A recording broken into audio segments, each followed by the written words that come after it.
আজকে আমি বানাবো ভোলা মাছের তেল ঝাল। তার জন্য আমি নিয়ে নিয়েছি 1 বাটি গ্রেট করা পেঁয়াজ, 1 বাটি গ্রেট করা টমেটো, আদা রসুন জিরে বাটা, শুকনো লঙ্কা বাটা, গুঁড়ো মশলাতে নিয়েছি হলুদ গুঁড়ো, লঙ্কা গুঁড়ো, লবণ, আর ফোড়নের জন্য নিয়েছি কালো জিরে, শুকনো লঙ্কা আর 1 বাটি তেল।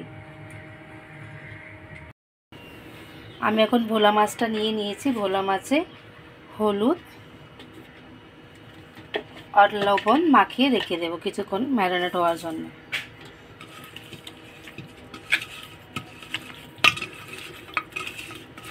ভালো করে হলুদ আর লবণটা আমি মাখিয়ে নেব মাছে।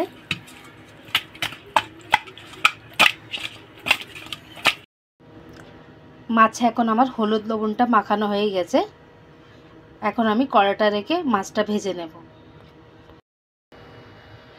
গ্যাসের ফ্লেম অন করে কড়াটা এখন আমি গরম হতে রেখে দিয়েছি। কড়াটা গরম হলে পরে ওতে আমি তেল দিয়ে দেব। কড়াটা এখন আমার গরম হয়ে গেছে, আমি দিয়ে দেব সাদা তেল।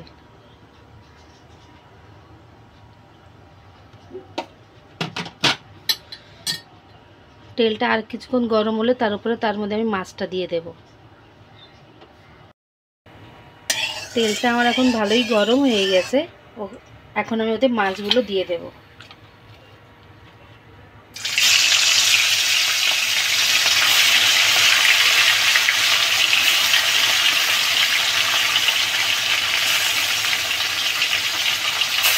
মাছগুলো দিয়ে এখন মাছগুলো আমি ভেজে নেব।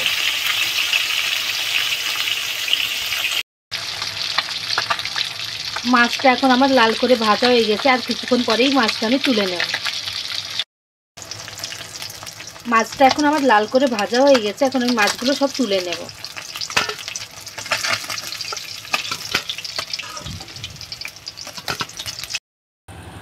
সব মাছগুলো আমার এখন ভাজা হয়ে গেছে, এখন আমি রান্নাটা করে নেব। মাছ ভাজা তেলে আর কিছুটা তেল দেব। তেলটা এখন আমার গরম হয়ে গেছে, ওতে আমি দিয়ে দেব 2টো শুকনো লঙ্কা আর কালো জিরে।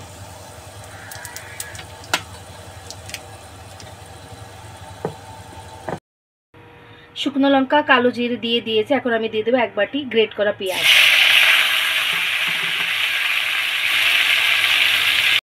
পেঁয়াজটা ভালো করে তেলে ভেজে নেব। গ্রেট করা পেঁয়াজ তো বেশিক্ষণ সময় লাগবে না ভাজতে, তাড়াতাড়ি ভাজা হয়ে যাবে।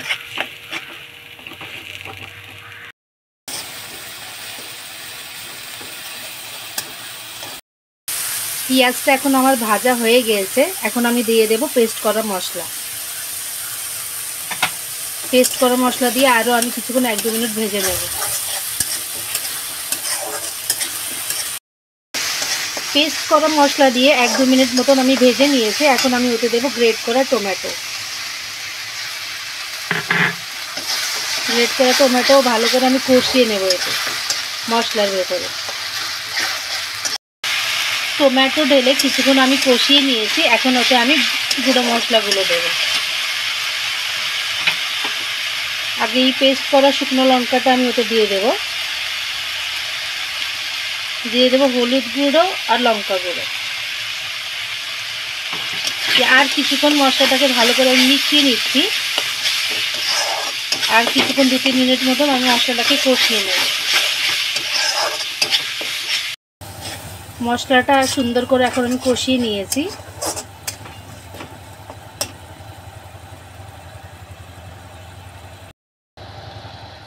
মশলাটা আমি কষিয়ে নিয়েছিলাম, দেখেন তেলটা কি সুন্দর করে উপরে উঠে এসছে। এখন আমার প্রায় মশলাটা কষানো হয়ে গেছে। এখন ওতে আমি পরিমাণ মতন জল দিয়ে দেব। এখন আমি ওতে পরিমাণ মতন জল দিয়ে দেব।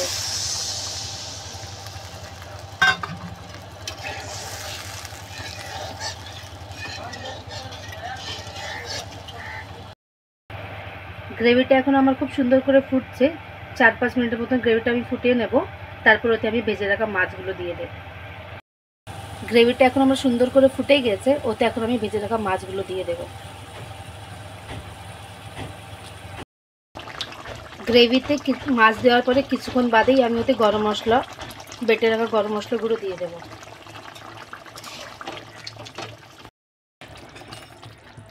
বেটে রাখা গরম মশলাটা দেওয়ার পরে 1-2 মিনিট মতন গ্রেভিটা ফুটিয়ে নিয়েছে। এখন আমার ভোলা মাছের তেল ঝাল রেডি। ওতে এখন আমি পাতা দিয়ে নামিয়ে নেব। গ্যাসের ফ্লেমটা অফ করে নেব। এখন আমার ভোলা মাছের তেল ঝালটা রেডি হয়ে গেছে।